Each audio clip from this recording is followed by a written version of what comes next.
Bonjour à tous, c'est Claire, bienvenue dans cette vidéo où je vais vous présenter un coffret de cartes que j'adore qui s'appelle Les cartes des anges d'Angela McGeer. Donc ça c'est le coffret bleu, c'est le premier, c'est celui qui est le plus simple et qui s'appelle donc Pour vivre dans l'harmonie des anges. Alors moi j'aime énormément ce que fait Angela McGeer, même si j'avoue que c'est quand même assez complexe. Mais celui-là de coffret, c'est celui qui est le plus simple et je vais essayer de vous le présenter de façon le plus simple possible. Alors les cartes elles arrivent dans une sorte de coffret livre qui est super beau, qui est en satin. Et puis donc on ouvre le livre et on a à gauche donc un petit emplacement dans lequel on a le paquet de cartes. Voilà. Hop, je vais l'ouvrir. Avec donc 48 cartes. 4 x 12 cartes, puisqu'on a 4 séries de cartes que je vais vous présenter après. Voilà, avec des dos différents. Dans ce coffret-là, les tours des cartes sont, on va dire, dorés. Et puis, donc, après, on a le livre d'accompagnement. Alors, c'est vrai qu'il faut un petit peu de temps pour, en fait, pour se relier à ce jeu-là. Enfin, c'est-à-dire que moi, je trouve que le lien avec le jeu se fait très facilement par les images qui sont, je trouve, enfin moi, qui me parlent et qui me touchent. Par contre, le monde d'Angela McGeer est assez complexe. Alors, on va avoir dans ce livre une présentation des cartes, quelque chose sur les 4 séries, une petite explication sur les chakras, après comment disposer et interpréter les cartes, ce sont en fait des tirages, une vue d'ensemble rapide des cartes et après les cartes avec leur signification en fonction de leur famille et puis donc quelque chose sur la guérison. Donc là il y a une petite présentation, une explication des 4 couleurs. Alors c'est vrai qu'à la première lecture ça prend un petit peu de temps pour bien comprendre. Mais néanmoins, je trouve que c'est... après, si on prend la peine de relire, de surligner ou de souligner les choses qui sont importantes, on arrive après, lorsqu'on fait les tirages, à tout de suite saisir le sens de la carte. Donc, par exemple, là, la première famille, donc par exemple, ça c'est une des cartes de la première famille, c'est la couleur arc-en-ciel de Melchizedek. Cette série-là, ça va être la série des anges gardiens, des anges majeurs dans la situation quotidienne, donc dans la problématique sur laquelle on a posé la question. Voilà, donc par exemple, moi j'ai fait un tirage et j'ai eu cet ange-là qui lui est spécialisé dans tout ce qui est émotionnel. Voilà, donc c'est la guérison émotionnelle, c'est celui qui s'occupe des émotions. Et puis donc après, il y a aussi un lien avec un chakra. Bon, on verra ça après dans l'explication des cartes. Après, on a une autre série qui correspond en fait au zodiaque. Donc on a une carte, on va dire maîtresse, et puis après, on va avoir un signe, sauf sur cette carte où on a 2 signes qui va correspondre au signe du zodiaque. Et donc à une énergie particulière qui va aider à répondre à la question. Et après, on a une autre série qui va parler qu'elle appelle la quintessence d'Hermès Trismégiste. Donc vous voyez en fait la deuxième série, elle parle de Sophia, Pistis Sophia. Là on a Hermès Trismégiste. Donc on a des notions qui sont plus que des notions catholiques, hein. On est sur Sophia, c'est l'archétype de la sagesse. En plus, après, elle donne l'explication. Sophia, c'est Marie, c'est Ève. Donc, on a un lien avec différentes cultures. C'est pas un jeu qui est, on va dire, chrétien ou catholique. C'est un jeu universel. Elle va donner donc le nom des anges, mais on n'est pas obligé d'être un pratiquant ou d'être croyant chrétien. Donc voilà, après ça c'est des choses beaucoup plus, elle appelle ça l'éther, le 5e élément, c'est donc le monde des anges et il contient aussi la source universelle de vie qui nourrit votre moi physique et spirituel.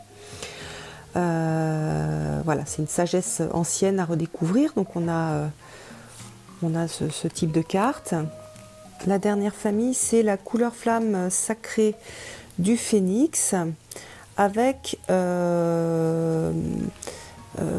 comment dire, c'est des cartes de transformation avec donc des anciens symboles. Donc on a le symbole par exemple ici qui correspond à un chakra. Donc on a pas mal de liens avec les chakras. Là on a le chakra du cœur. Voilà, donc on a 12 cartes, on a l'épée de la vérité. Donc voilà un petit peu les familles. Une petite explication sur les chakras, et là on retrouve en fait des fleurs, des dessins, des images de fleurs qu'on va retrouver dans certaines cartes, hein, pas toutes, mais donc qui vont être liées aux chakras. Après, comment tirer les cartes et les interpréter? Donc il y a plusieurs tirages, voilà, où on choisit, par exemple, on va choisir une seule carte, donc on va dire, par exemple là, on va prendre dans la série des couleurs arc-en-ciel, pour avoir l'ange le plus important que l'on peut invoquer pour traiter cette situation vitale actuelle. Donc à partir de ça, on va travailler avec cet ange et puis par exemple faire une méditation, le mettre sur sa table de nuit. Voilà. Après un tirage de 4 cartes où on va choisir une carte dans chaque famille. Et c'est intéressant parce qu'elle donne des exemples. Donc par exemple là on a un exemple de 4 cartes, on a les 4 cartes et on a la façon dont elle l'a interprété. C'est extrêmement utile, comme le coffret un peu plus complexe que certains autres coffrets. C'est très utile de voir comment est-ce qu'elle interprète le tirage. On a un tirage très intéressant. Voilà, avec 7 cartes, donc c'est pareil, on va prendre en fait 2 cartes dans 3 familles et puis après on aura une carte centrale. On a une explication, un exemple. Voilà, ça c'est pour l'exemple. Et puis je crois que c'est le dernier tirage avec 12 cartes. Et à nouveau un exemple, celui-là je ne l'ai pas testé. Alors, après, donc elle est, je trouve, douée pour faire des bilans, pour pouvoir, comment dire, pour pouvoir se repérer dans les cartes. Donc même si c'est complexe, elle fait en sorte quand même dans ses livres de faire des bilans à chaque fois. Donc par exemple là, on a le bilan des 12 cartes de couleur arc-en-ciel avec influenceurs et améliorateurs de la vie quotidienne. Bon, c'est traduit, donc peut-être qu'un Français ne l'aurait pas écrit exactement comme ça, avec les mots-clés. Vous voyez, le premier, c'est l'ange, c'est Melchizedek, ange prince de paix et de lumière, de l'arc-en-ciel et du rayon violet, la carte maîtresse de l'éveil spirituel, paix et intégrité. Voilà, puis on a ça.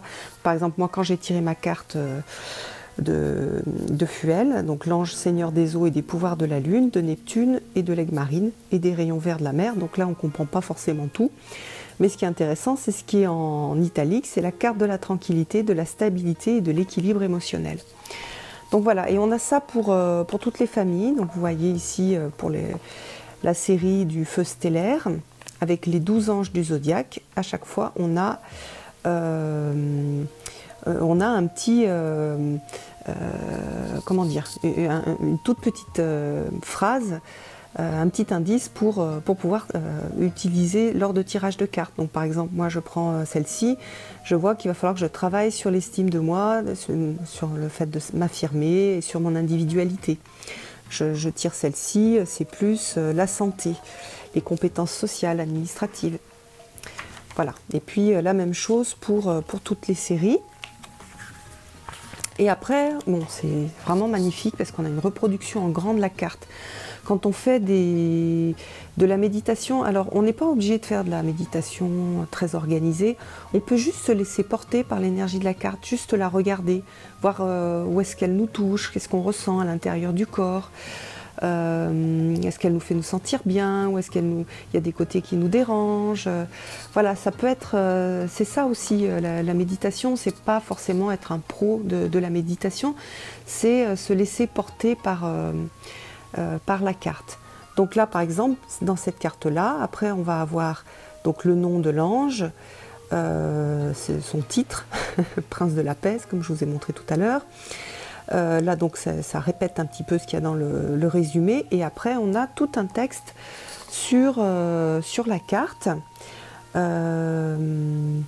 Voilà, donc par exemple, cette carte maîtresse suggère que vous allez vers l'achèvement de la guérison des problèmes physiques de votre moi inférieur, donc c'est le corps, et que le moment de votre réveil spirituel est venu. Voilà, je vous laisse un petit peu, vous pouvez faire une pause si vous voulez lire le texte pour avoir une idée de la façon dont c'est rédigé, et ça pour toutes les cartes.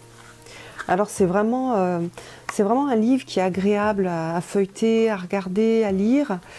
Heureusement d'ailleurs, parce qu'on passe quand même un petit peu de temps pour le comprendre.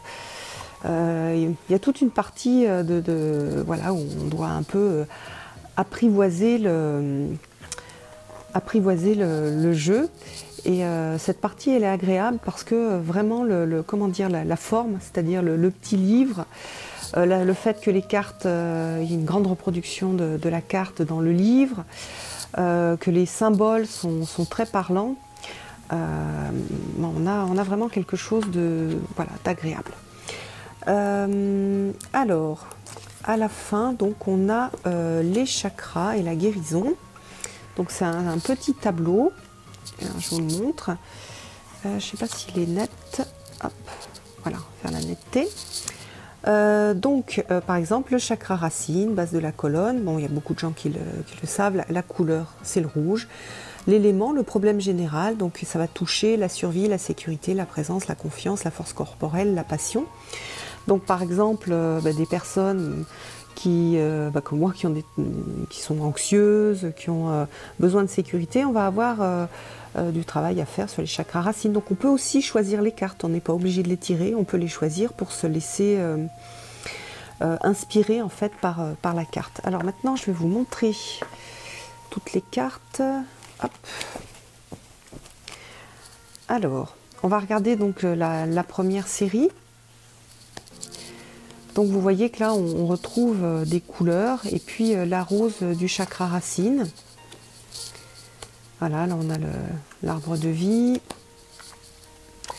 Moi je sais pas pourquoi, mais je trouve que ces cartes elles ont quelque chose et voilà, elles me touchent.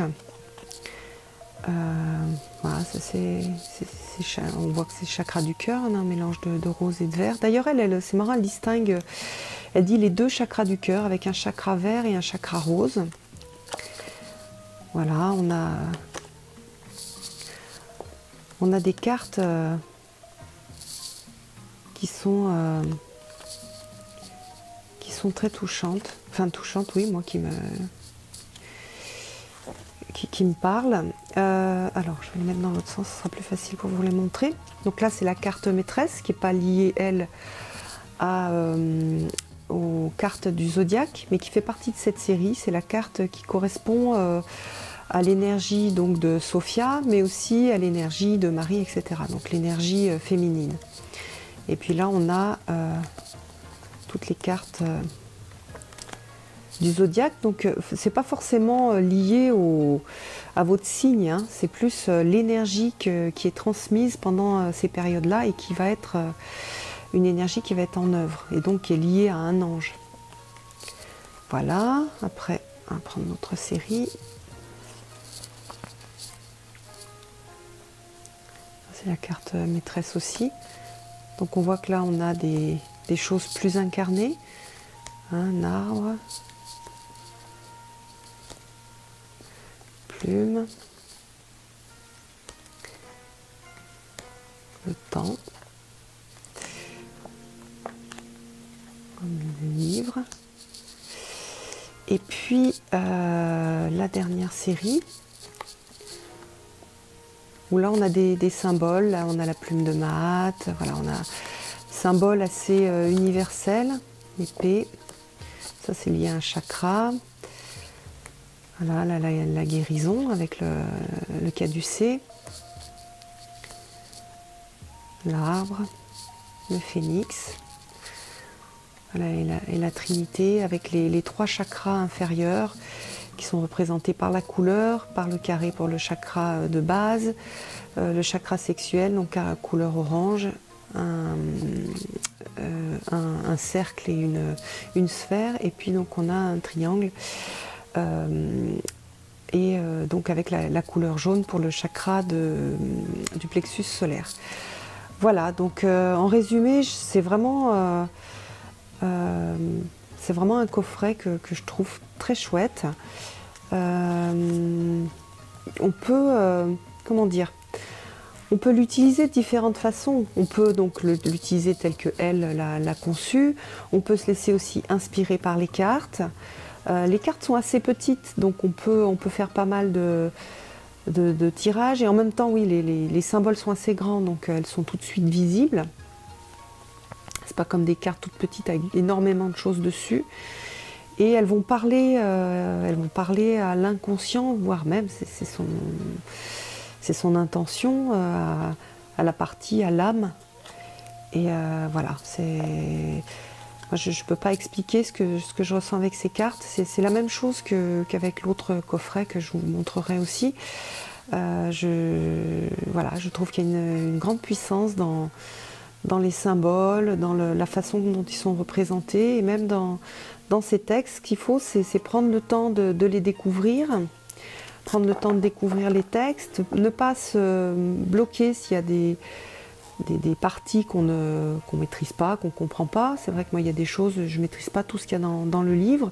Ça m'empêche pas de pouvoir utiliser de façon très, très forte et très efficace ces cartes. J'espère que cette review vous aura plu et que je vous aurai fait un petit peu rêver avec ce coffret. Puis je vous donne rendez-vous pour une prochaine vidéo. Bye bye!